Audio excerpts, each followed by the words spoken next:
खम्बाघनी मारो राजस्थान परिवार पे आप सबका बहुत बहुत स्वागत है। आज की टेस्ट सीरीज में हम राजस्थान लिटरेचर यानी कि राजस्थान का साहित्य जो है उसके ऊपर एमसीक्यूज करेंगे एक अलग तरीके से। मतलब वही कि हम एक क्वेश्चन कराऊंगी और आपके 10 क्वेश्चंस के आंसर साइड बाय साइड तैयार होने वाले हैं। राजस्थान कॉलेज लेक्चरर एग्जाम की तैयारी के लिए जो लोग मुझसे पूछ रहे थे नया बैच कब से स्टार्ट हो रहा है, तो 16 अप्रैल से स्टार्ट हो रहा है।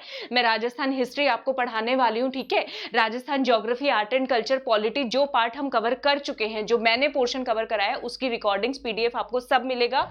10% डिस्काउंट के लिए हमारा कोड है MRP10, इसको आप अप्लाई कीजिएगा। इसके साथ साथ आज एक और सुपर ऑफर है नवरात्रि, बैसाखी, नए साल, रमजान के उपलक्ष्य में। वो ये है कि अगर आप 3 महीने का सब्सक्रिप्शन लेते हो तो 1 महीने का सब्सक्रिप्शन आपको एक्स्ट्रा मिल रहा है, ठीक है। और जो स्टूडेंट्स RAS, सब इंस्पेक्टर या दूसरे एग्जाम्स की तैयारी कर रहे हैं और एक साल का सब्सक्रिप्शन लेने का प्लान कर रहे थे, तो उनको 2 महीने का सब्सक्रिप्शन फ्री में एक्स्ट्रा मिल रहा है, ठीक है। और उसके साथ साथ जब आप MRP10 कोड लगाओगे तो 10% डिस्काउंट तो मिलेगा ही। तो ये ऑफर कब तक है? आज रात 14 तारीख को 12 बजे तक। तो आप लोग कोई भी मिस ना कीजिएगा, जिसको सब्सक्रिप्शन लेना है तो आज ही ज्वाइन कर लीजिए, ठीक है। तो आज हम बात करेंगे राजस्थान के लिटरेचर एमसीक्यूज की। देखो, लिटरेचर को करने के लिए थोड़ी सी अप्रोच अलग होनी चाहिए। सिंपल हार्डवर्क हम सब करते हैं, लेकिन बहुत अच्छे रिजल्ट जब मिलते हैं जब उसी सिंपल हार्डवर्क को स्मार्टली किया जाए। स्मार्टली कैसे करते हैं वो हम सब देखते ही हैं मारो राजस्थान के ऊपर। तो चलिए स्टार्ट करते हैं, ठीक है। पहला क्वेश्चन आज का हमारा है,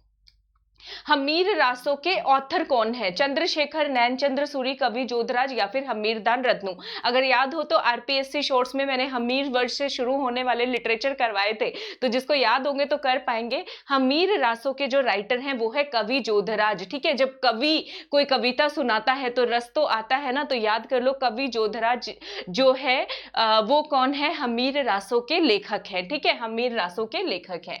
आगे देखते हैं इनके बारे में डिटेल। एक क्वेश्चन से मैंने बोला 10-12 क्वेश्चन, आज तो कुछ ज्यादा ही क्वेश्चन हो जाएंगे। कवि जोधराज थे कौन आखिरकार, ये भी याद रखो। निमराना के जो राजा हुए हैं, ठीक है, निमराना के जो राजा हुए हैं चंद्रभान, ठीक है, निमराना के राजा चंद्रभान उनके दरबारी कवि थे, ठीक है। कौन थे?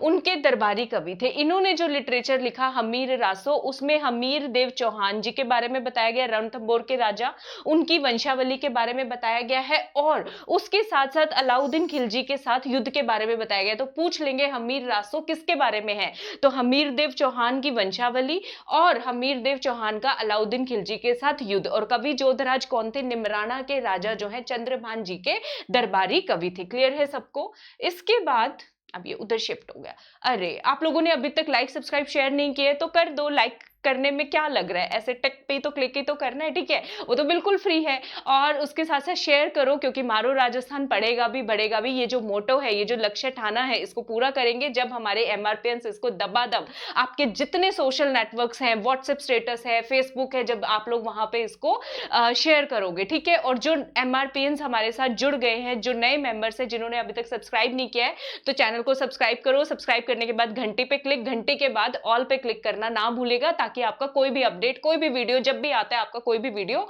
मिस ना हो, ठीक है। क्योंकि इनको बनाने में एफर्ट्स तो लगते हैं, ठीक है, मेहनत लगती है भाई। चंद्रशेखर कौन है? चंद्रशेखर जी के बारे में मैंने बताया था आपको, जिसके शिखर पे चंद्रमा हो वो हठी तो होगा। तो इन्होंने लिटरेचर लिखा है हमीर हट।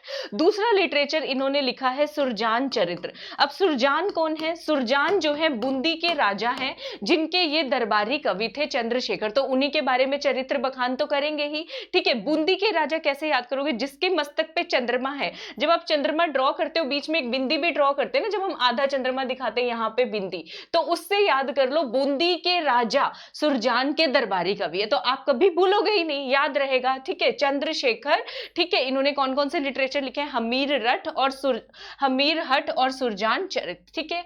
नेक्स्ट जो है नैनचंद्र सूरी जी। नैनचंद्र सूरी जी कौन है? जैन मुनि।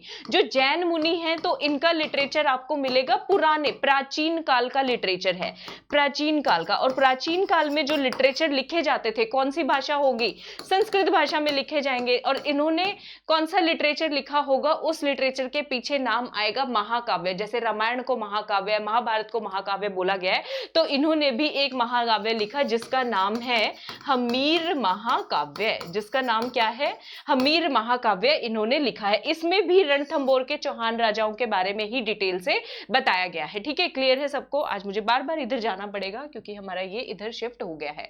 उसके बाद हमीरदान रत्नू, इन्होंने बहुत सारे लिटरेचर लिखे हैं। तो ये इतना सारा देख के डर वर तो नहीं लग रहा? डर लग रहा है क्या? अरे डर क्यों लग रहा है? पढ़ाई तो बहुत ज्यादा क्या है, आसान है, मुश्किल थोड़ी है। एमआरपीएंस तो डरते नहीं है पढ़ने से, तो इसको फोड़ डालेंगे। हमीरदान रत्नू, आपको एक कीवर्ड याद करना है बस, रत्नों की माला। क्या याद करना है? रत्नों की माला। और इस माला में कितने रत्न हैं? इस माला में 10 रत्न भी हो सकते हैं, इस माला में 100 रत्न भी हो सकते हैं, इस माला में 1 लाख रत्न भी हो सकते हैं। और जब भाई जिसने जितने हीरे मोती जवाहरात रत्न जोड़ लिए हैं, तो वो खुश होके क्या करेगा, अपने आप को शीशे में तो निहारेगा ना। शीशे को हम क्या बोलते हैं? दर्पण। दर्पण के अंदर तो देखेगा, और ये रत्न है, ये तो क्या लश्कारा मारेंगे, प्रकाश में हो जाएगा सारा का सारा जो कमरा है वो। ठीक है, तो ये मैंने क्यों स्टोरी सुनाई है, जरा लिटरेचर के नाम तो देखो। हमीरदान रत्नू जी ने पहला लिटरेचर लिखा है हमीर नाम माला। तो रत्नों की माला से याद हो गया हमीर नाम माला। ठीक है, 10 रत्न से याद कर लो, देसल जीरी वचनिका, 10 आएगा इसमें, देसल जीरी वचनिका। ठीक है, 100 से याद कर लो, 100 को हम शतक भी बोलते हैं, भर्तरी शतक इन्होंने लिखा। क्या लिखा? भर्तरी शतक लिखा। ठीक है, लाख से याद करो, लखपत पिंगल इन्होंने लिखा। क्या लिखा? लखपत पिंगल इन्होंने लिखा। और अपने आप को कहां देख रहे हैं? दर्पण में, तो भागवत दर्पण में। ठीक है, तो दूसरा लिटरेचर कौन सा लिखा? भागवत दर्पण। और ये जो दर्पण में क्या हो रहा है? प्रकाश हो रहा है। भाई इतना गुणीवान कोई व्यक्ति होगा, वही तो इतने रत्न इकट्ठे कर सकेगा। तो दूसरा लिटरेचर लिखा है गुल पिंगल प्रकाश, जिसमें क्या शब्द आएगा? प्रकाश शब्द आएगा। ठीक है, और ये जो रत्नों को जोड़ने की नीति है, ये किसने दी है? इसके पीछे हम बोलेंगे ना, भाई ऐसा कौन सा चाणक्य है जिसने 1 लाख रत्न तक किसी को इकट्ठे करवा दिए? तो हमीरदान रत्नू जी ने जो अगला लिटरेचर लिखा है उसका नाम है चाणक्य नीति। याद हुए कि नहीं हुए? अभी भी लाइक नहीं करोगे ना तो फिर मैं डिसअपॉइंट हो जाऊंगी, मूड ऑफ हो जाएगा मेरा। ऐसे मत करा करो। ठीक है, करो, लाइक करो जल्दी जल्दी। हाँ, और ये मैं करवा चुकी हूँ आरपीएससी शॉर्ट्स में, रिपीट नहीं कर रहे। अगर ये सारे करना चाहते हो तो आरपीएससी शॉर्ट्स का वीडियो जाके देखो। अगला क्वेश्चन है, which of the following is not correctly match? कौन सा सही तरीके से मेल नहीं खाता है? अब ये बच्चा क्वेश्चन है, ये मत कहना लिटरेचर नहीं पढ़ा, मैंने अभी अभी पढ़ाया, उसी से भी सॉल्व हो जाएगा। भर्तरी शतक हमीरदान रत्नू, सुरजान चरित्र नैनचंद्र सूरी, ठीक है, हमीर हठ चंद्रशेखर, और हमीर आयन जो है पद्मनाभ। हमीर आयन पद्मनाभ पहले करवा चुके हो, बिल्कुल ठीक है। भर्तरी शतक हमीरदान रत्नू जी ने ही लिखा है, हमीर हठ भी चंद्रशेखर जी ने लिखा है। सुरजान चरित्र किसने लिखा है? सुरजान चरित्र जो है नैनचंद्र सूरी जी ने तो नहीं लिखा, इन्होंने हमीर महाकाव्य लिखा है। तो चंद्रशेखर के द्वारा ही सुरजान चरित्र लिखा गया है। बूंदी के राजा सुरजान के दरबारी, कभी बताया था ना, चंद्रमा में बीच में बिंदी आएगी, तो इसका आंसर क्या हो जाएगा? B option would be it's right answer. ठीक है, बी ऑप्शन, क्योंकि सही मेल नहीं खा रहा है। ठीक है, अगला क्वेश्चन देखते हैं। जगन्नाथ राय प्रशस्ति, जगन्नाथ राय प्रशस्ति जो है किस राजा के टाइम पीरियड में लिखी गई? महाराणा राज सिंह, महाराणा राज सिंह के टाइम पीरियड में, महाराणा कुंभा जी के टाइम पीरियड में, या फिर महाराणा जगत सिंह जी के टाइम पीरियड में? तो बच्चों बहुत सिंपल है, जगन्नाथ में जगत शब्द आ ही रहा है, तो किसके टाइम पीरियड में लिखी गई है? महाराणा जगत सिंह जी के टाइम पीरियड में ये प्रशस्ति लिखी गई है, जगन्नाथ राय प्रशस्ति। ठीक है, किसने लिखी ये भी क्वेश्चन आएगा। जगन्नाथ जी, उड़ीसा पुरी में आप देखते हो ना, जगन्नाथ जी की रथ यात्रा निकलती है, और वो किसका स्वरूप है? भगवान श्री विष्णु। विष्णु बोल लो, कृष्ण बोल लो, जगन्नाथ जी बोलो, सब एक है। तो जगन्नाथ राय प्रशस्ति लिखी किसने है? कृष्ण भट्ट के द्वारा लिखी गई है। किसके द्वारा लिखी गई है? कृष्ण भट्ट के द्वारा लिखी गई है। याद हो जाओगे, किसके काल में लिखी गई? मेवाड़ के राजा जगत सिंह जी के टाइम पीरियड में लिखी गई। क्लियर है सबको? चलिए आगे चलते हैं। अब मैं आपको कुछ और प्रशस्ति, एक क्वेश्चन के साथ 10-12 क्वेश्चन याद कर लिए जाए तो कर ही लेते हैं। राज प्रशस्ति किसने लिखी? ठीक है, राज प्रशस्ति किसके टाइम पीरियड में लिखी गई? महाराणा राज सिंह जी के टाइम पीरियड में। ये वही महाराणा राज सिंह जी हैं जिन्होंने इन्होंने महाराणा प्रताप के बाद मुगलों के विरोध करना शुरू कर दिया था। ठीक है, तो ये प्रशस्ति महाराणा राज सिंह जी के टाइम पीरियड में लिखी गई। ये तो बहुत सिंपल है, राज प्रशस्ति राज सिंह जी के टाइम पीरियड में। किसने लिखी? ये लिखी है रणछोड़ भट्ट तैलंग ने। किसने लिखी है भाई?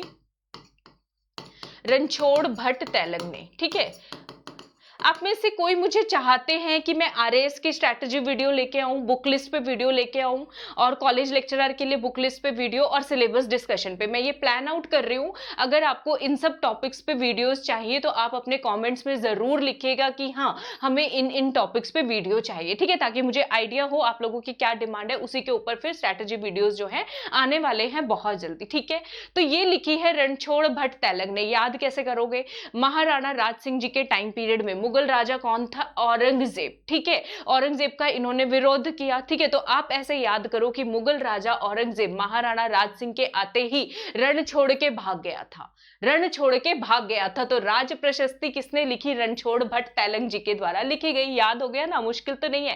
कीर्ति स्तंभ कुंभलगढ़, ये तो सबको पता है, महाराणा कुंभा के टाइम पीरियड में लिखे गए। किसने लिखे? महाराणा कुंभा के दरबार में एक मेजर महान कवि थे, कवि महेश। तो महेश भट्ट या फिर कवि महेश इनके द्वारा लिखे गए हैं। कीर्ति स्तंभ हो चाहे कुंभलगढ़ हो, कवि महेश के द्वारा लिखे गए हैं। और आरपीएससी का फेवरेट क्वेश्चन है महाराणा कुंभा के ऊपर पूछना। ठीक है, उसके बाद है रणकपुर की प्रशस्ति। किसने लिखी? बोर तो नहीं हो रहे भाई? रणकपुर की प्रशस्ति किसने लिखी? देपाक और दीपा। ठीक है, ये लिखी गई है गुहिल राजाओं के टाइम पीरियड में। किसके टाइम पीरियड में?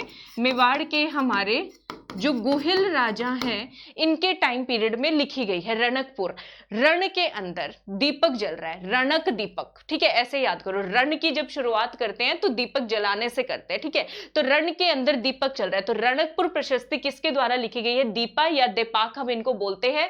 बहुत इंपॉर्टेंट क्वेश्चन है, पूछा जाता है। उसके बाद दो प्रशस्तियां हैं, एक है बिजोलिया और एक है हर्षनाथ। कौन सी प्रशस्ति है भाई? बिजोलिया और हर्षनाथ। मैं ये राइटिंग लिख दूंगी और ये राइटिंग वाली ही पीडीएफ आपको दे दूंगी। ठीक है, ताकि हिंदी मीडियम वालों को दिक्कत नहीं हो। बिजोलिया प्रशस्ति लिखी है गुणभद्र जी ने। ठीक है, और हर्षनाथ प्रशस्ति लिखी है हर्षनाथ जी के द्वारा ही सीकर के अंदर। ठीक है, सीकर के अंदर हर्षनाथ की पहाड़ी भी है। चौहान राजाओं के टाइम पीरियड में लिखी गई। किसके टाइम पीरियड में? दोनों के दोनों चौहान राजाओं के टाइम पीरियड में लिखी गई है। ठीक है, तो इसको याद कैसे करोगे? चौहान राजा, अगर कल आपने मेरा आरपीएससी शॉर्ट्स वाला वीडियो देखा हो तो मैंने बताया था सपाद लक्ष्य, सांभर के आसपास वाला जो रीजन है वहां पे चौहानों का राज था, उसको हम सपाद लक्ष्य बोलते थे। 1 लाख सवा लाख के करीब गांव बसे हुए थे। तो चौहान भाई ऐसे ही है। इन्होंने कैसे इतना सारा राज बसा लिया? इनको ना राज बसाने का, कैसे राज करा जाता है उसका गुण पता था, उसका बीज मूल तंत्र इनको पता था। ऐसे याद करो। तो चौहानों के टाइम पीरियड में बिजोलिया प्रशस्ति किसने लिखी है? गुणभद्र जी के द्वारा। ठीक है, बिजोलिया बीज, और बीज मतलब गुण पता होना, मूल तंत्र पता होना, तो गुणभद्र। ठीक है, अब चौहान जो है इतना ज्यादा राज होगा तो हंसी तो आएगी, खुश तो होंगे, और खुश, और जब कोई होता है प्रफुल्लित होता है तो उसको हम हर्षित भी बोलते हैं। तो इन्हीं के टाइम पीरियड में हर्षनाथ प्रशस्ति लिखी गई है हर्षनाथ जी के द्वारा। याद हो जाएगा, मुश्किल तो नहीं है। ठीक है, चले आगे देखते हैं। नेक्स्ट क्वेश्चन है या प्रशस्ति ही है? अच्छा, 2 और है भाई, कर लो अभी करवा देती हूँ। जूनागढ़ प्रशस्ति, ठीक है, जैता जी के द्वारा लिखी गई और बीकानेर के राजा राय सिंह टिक के टाइम पीरियड में। ठीक है, तो इसको कैसे याद करोगे? ठीक है, आप लोग पूछते हो ना हमारे यहाँ पे भारत में क्या है या राजस्थान में, सबको एक दूसरे को राय देने का बहुत ज्यादा शौक होता है। ठीक है, तो बीकानेर भी फेमस है उस चीज में। ठीक है, हम लोग राय देने में एक्सपर्ट हैं बीकानेर के। ठीक है, तो किसी के क्या हो रहे थे, कोई गंजा हो रहा था, बाल झड़ रहे थे, धन धन धन धन धन, बिल्कुल गंजा होगा बेचारा एकदम। ठीक है, तो उसको किसी ने कहा कौन सा तेल लगाओ? जैतून का तेल लगाओ। क्या बोला? जैतून का तेल। तो देखोगे जरा, जूनागढ़, ठीक है, और जैता, जैतून कर दोगे तो आपका काम बन जाएगा। जैता ने लिखा है जूनागढ़ प्रशस्ति। ठीक है, और ये राय मिली है किससे? बीकानेर के राय सिंह जी से। तो ऐसे कोरिलेट करके याद करोगे तो याद हो ही जाएगा। उसके बाद है नेमिनाथ टेम्पल और दिलवाड़ा जैन टेम्पल। दिलवाड़ा जैन टेम्पल अगर याद करोगे, माउंट आबू की बात करें तो माउंट आबू में भोलेनाथ जो है वो महान है एकदम, ठीक है, वो मिलेंगे ही मिलेंगे आपको। तो ये परमार के राजा, आबू क्षेत्र पर किसका राज हुआ है? परमार के राजाओं का राज रहा है, ठीक है। तो नेमीनाथ मंदिर में या दिलवाड़ा मंदिर में प्रशस्ति किसके द्वारा लिखी गई है? भोलेनाथ ने अपने दूत को भेजा, उन्हीं के द्वारा लिखी गई है, जिनका नाम भोलेनाथ जैसा है, सोमेश्वर, ठीक है। किसने लिखी है? सोमेश्वर ने। इनग्रेविंग किसने की है? एनग्रेव्ड किसके द्वारा, मतलब कार्विंग वगैरह सारा लिखना वो किसके द्वारा किया गया है? चंदेश्वर के द्वारा, ठीक है, चंडेश्वर इनको हम बोलेंगे। तो सोमेश्वर भोलेनाथ, उनके ऊपर चंद्रमा है, तो याद कर लो चंडेश्वर जी के द्वारा लिखा गया, या इसको याद कर लो भोलेनाथ और चंडी माता, ठीक है, वैसे भी याद किया जा सकता है, सोमेश्वर और चंडेश्वर। क्लियर है सबको? भूलोगे तो नहीं, आई बिलीव याद हो ही जाएंगे भाई। अभी भी लाइक सब्सक्राइब शेयर नहीं कर रहे तो मैं क्या करूंगी फिर आप लोगों का? लाइक सब्सक्राइब शेयर करो भाई। खुमान रासो के राइटर कौन है? खुमान रासो के लेखक कौन है? अगला क्वेश्चन ये है। तो नल सिंह, कवि कल्लोल, कवि जोधराज या फिर दलपत विजय। तो खुमान रासो के जो राइटर हैं वो हैं दलपत विजय, ठीक है। तो हम सोचेंगे कि किसके दल में जाने पे आपका मन बहुत ही खुशी भरा हो जाता है? खुमान रासो, खुशी से आपका मन हो गया, आप बहुत आनंदित हो उठे हैं। तो दलपत विजय जी का मन आनंदित हुआ जब ये जैन मुनि शांति विजय की शरण में गए। दलपत विजय किसकी शरण में गए? शांति विजय जैन मुनि की शरण में गए, ठीक है। तो इनका मन क्या हो गया? बहुत प्रफुल्लित हो गया, और इन्होंने लिटरेचर लिखा है। क्या क्या लिखा है? लिटरेचर, खुमान रासो। तो दलपत विजय किसके शिष्य थे भाई? जैन मुनि शांति विजय जी के शिष्य थे खुमान रासो। इन्होंने लिखा, पिंगल के अंदर लिखा, किसके बारे में बताता है? मेवाड़ के राजाओं के बारे में, बप्पा रावल से लेकर और महाराणा राज सिंह जी तक के बारे में बताता है। महाराणा राज सिंह जिनके काल में क्या लिखी गई थी? राज प्रशस्ति लिखी गई थी। किसने लिखी थी? रणछोड़ भट्ट तैलंग ने लिखी थी। भूलोगे तो नहीं, याद रखोगे। दलपत विजय, किसके दल में जाने में मन खुश होता है? जब हम संत महात्मा उनकी संगति में रहते हैं। तो ये किसके शिष्य थे? शांति विजय। दोनों के लास्ट में विजय विजय आएगा, भूलोगे तो नहीं, ठीक है। और इन्होंने क्या लिखा? खुमान रासो, ठीक है। चले आगे देखते हैं। नल सिंह, नल में जब हम पढ़ते थे छठी, सातवीं, आठवीं, नौवीं, 10वीं में भारत का इतिहास, हमने एक पढ़ा था लाल बाल पाल, पढ़ते थे कि नहीं पढ़ते थे? उसी तरीके से याद करो। नल सिंह जी ने जो है कौन सा लिटरेचर लिखा है? विजयपाल रासो। ये किसके दरबारी कवि थे? यदुवंशी राजा विजयपाल के। तो आपको याद रखना है पाल और नाल, दो वर्ड साथ साथ याद रखने हैं, पाल और नाल। तो नल सिंह किसके दरबारी कवि थे? विजयपाल के दरबारी कवि थे। लिटरेचर भी वैसा ही लिखा है, विजयपाल रासो। पिंगल भाषा के अंदर वीर रसात्मक, मतलब उनकी बहादुरी के किस्से इसमें बताए गए हैं। और इसके साथ साथ विजयगढ़ की जीत, जो करौली की जीत हुई है, वो भी इसमें लिखी गई है, ठीक है। करौली के राजा जो विजय थे, विजयगढ़ की जो जीत हुई थी उसके बारे में भी इसमें बताया गया है। क्लियर है सबको? याद हो रहे हैं? नल्ल सिंह। उसके बाद है कवि कल्लोल। कवि कल्लोल जी ने लिखा है ढोला मारूरा दूहा। ये तो बड़ा आसान है। ढोल नगाड़े जब बज रहे हो, ढोला मारूरा दूहा, ठीक है। ढोल नगाड़े जब बज रहे हो तो आप बहुत जोर जोर से हंस रहे होते हो, और जो आजकल जोर जोर से हंसते हैं, एक तो इमोजी चले हुए हैं, और जो शॉर्ट्स में लिखते हो वो क्या होता है? लॉल, लॉट्स ऑफ लाफ, ठीक है। तो ढोल और लोल याद कर लो, तो कल्लोल आपको याद हो ही जाएगा। देखो लोल इसमें लास्ट में आ रहा है कि नहीं आ रहा है? आ रहा है ना, ढोल और लोल, कवि कल्लोल। क्लियर है सबको?